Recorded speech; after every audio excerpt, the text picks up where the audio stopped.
મિત્રો, કપાસની બજાર વિશેની માહિતી આપતો આ વિડીયો આપની સમક્ષ હું આદિત્ય પંડ્યા રજૂ કરી રહ્યો છું. સૌને જય શ્રી કૃષ્ણ. સાપ્તાહિક ધોરણે તમને જ રિપોર્ટ આપતો હોઉં છું કે ગાંસડીની આવકો ભારતભરમાં કેટલી થઈ અત્યાર સુધીમાં, કેટલો માલ આવ્યો, આ બધી જ માહિતી આ વિડીયોમાં આપી છે. સ્ટોક કેટલો છે, સીસીઆઈ પાસે શું છે, બધી માહિતી છે. મિત્રો, અત્યાર સુધીમાં આમ જોઈએ તો 327 લાખ ગાંસડીની આવક ભારતભરમાં થઈ ચૂકી છે.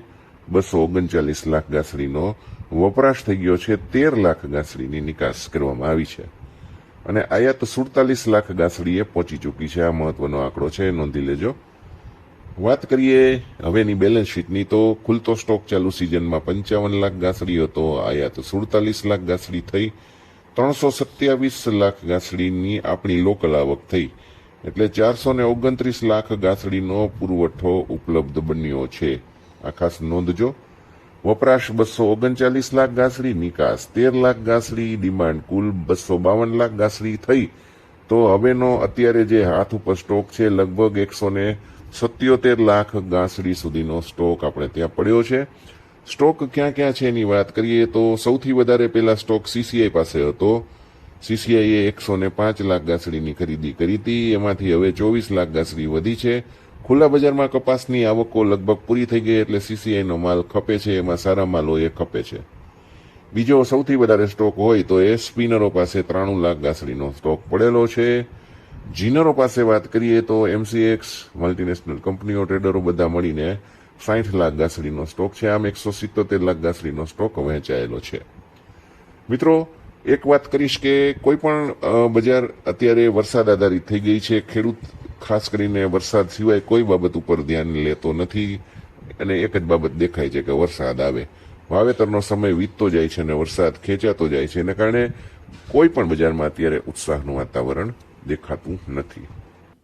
મે મહિના દરમિયાન ઘણા બધા વિસ્તારોની અંદર અને જૂનની શરૂઆતમાં આગોતરા વાવેતર થયેલા છે. આ બધામાં અત્યારે વરસાદ ખેંચાઈ જવાને કારણે બિયારણ બળી જવાની પૂરેપૂરી સમસ્યા છે. ઘણા ઠેકાણે બળી પણ ગયા છે અને ઘણા ઠેકાણે વિકાસ સાવ તળિયા જેવો છે.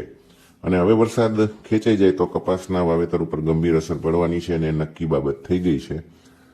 હાલ જો અઠવાડિયામાં વરસાદ ન આવે તો કપાસનું વાવેતર મિનિમમ 30 થી 40% ઘટશે એવો અંદાજ મૂકવામાં આવે છે. વરસાદ આવે તો એમાં થોડી ઘણી રિકવરી થાય, પણ કપાસના ગ્રોથમાં હવે સમસ્યા થાય એટલું મોડું થઈ ગયું છે. તમે શું માનો છો મિત્રો? કોમેન્ટ દ્વારા જરૂરથી જણાવજો. મિત્રો, મોટા વેપારીઓ કે ઓફિસોમાં બેઠેલા લોકો કપાસ વિશેની આડીઅવળી વાતો ફેલાવતા હોય છે, પણ ગ્રાઉન્ડ લેવલની હકીકત આપને સૌને ખબર હોય છે. એટલે આગોતરા વાવેતરમાં ઉગાવવા જેવી કોઈ વસ્તુ નથી. ઠેક ઠેકાણે બિયારણ મરી ગયા છે અને વાવેતર કેટલું થાય છે કે એવું ખૂબ મુશ્કેલ બની ગયું છે, કારણ કે જૂન મહિનો જતો રહે પછી વાવેતરની મુશ્કેલીઓ હંમેશા સર્જાઈ જતી હોય છે. મિત્રો, વાત કરીશ આવકની. રાજકોટમાં 1800 2000 મણની આવક થાય છે અને 4G ક્વોલિટી 1850 થી 1870 સુધીનો ભાવ છે. જનરલ માલ એ ગ્રેડમાં 1800-1855, બી ગ્રેડ 1730 થી 18 અને સી ગ્રેડ 1580 1730 રૂપિયા ચાલે છે. વાત કરીશ અમેરિકાના વાયદાની, જ્યાં ઘટાડો થયા પછી લગભગ 77-78 સેન્ટ સુધીનો ભાવ અત્યારે ચાલી રહ્યો છે. અમેરિકાની અંદર પાકની પરિસ્થિતિ શું છે એના વિશે વાત કરીએ તો 15 રાજ્યોમાં કુલ કપાસનું વાવેતર કરવામાં આવે છે. એમાંથી અત્યારે 15 રાજ્યોમાં 7% પાક એવો છે જે ખૂબ જ સારી પરિસ્થિતિમાં છે. સારી સ્થિતિમાં હોય એવો 41% પાક છે. સારી નહીં નબળી નહીં એવી પરિસ્થિતિમાં 36% છે.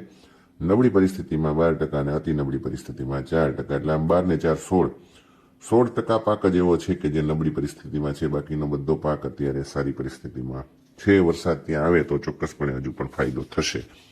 કપાસની બજારની વાત કરું તો વરસાદ ખેંચાય તો ચોક્કસપણે તેજી આવશે, પણ કપાસનો માલ હવે નથી, એટલે ગાંસડીમાં તેજી દેખાઈ શકે. હાલ બજાર અથાળતી રહેશે. વરસાદના કારણ ઉપર બજાર ચાલશે.